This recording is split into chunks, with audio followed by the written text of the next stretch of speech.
মাননীয় স্পিকার, আপনি জানেন যে সরকার গঠনের পর থেকে আমরা জনগণের জীবনমান উন্নয়ন, দেশের অর্থনীতিকে পুনরুজ্জীবিত করার লক্ষ্যে কার্যকর উদ্যোগ গ্রহণ করেছি।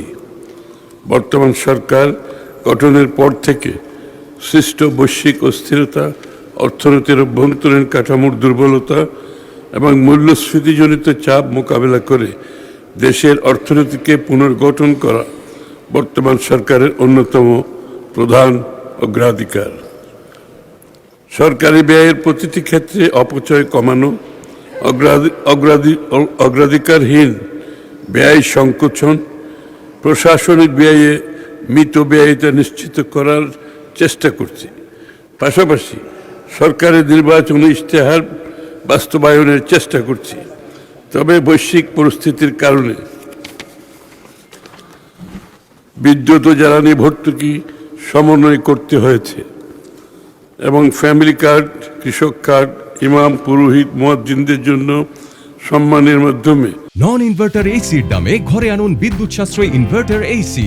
এখন 1.5 ton my one inverter AC মাত্র 48,900 টাকা পাওয়া যাচ্ছে মিনিস্টার শোরুমে। মর্যাদাপূর্ণ সামাজিক সুরক্ষা কার্যক্রম সম্প্রসারণ করা হয়েছে।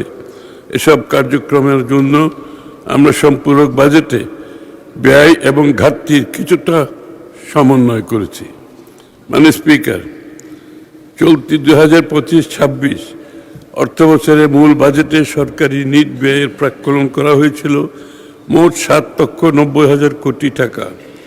নির্বাচন পূর্ববর্তী সময়ে সরকারি ব্যয়, বিশেষ করে বার্ষিক উন্নয়ন কর্মসূচি বাস্তবায়নের গতি কিছুটা মন্তর বিবেচনায় সংশোধিত বাজেটে সরকারি ব্যয়ে 2,000 কোটি টাকা হ্রাস করে 7,68,000 কোটি টাকা নিট বাজেট নির্ধারণের প্রস্তাব করেছি। বাজেট ঘাটতি প্রস্তাব করেছি 2 লক্ষ কোটি টাকা, যা জিডিপির 3.3%।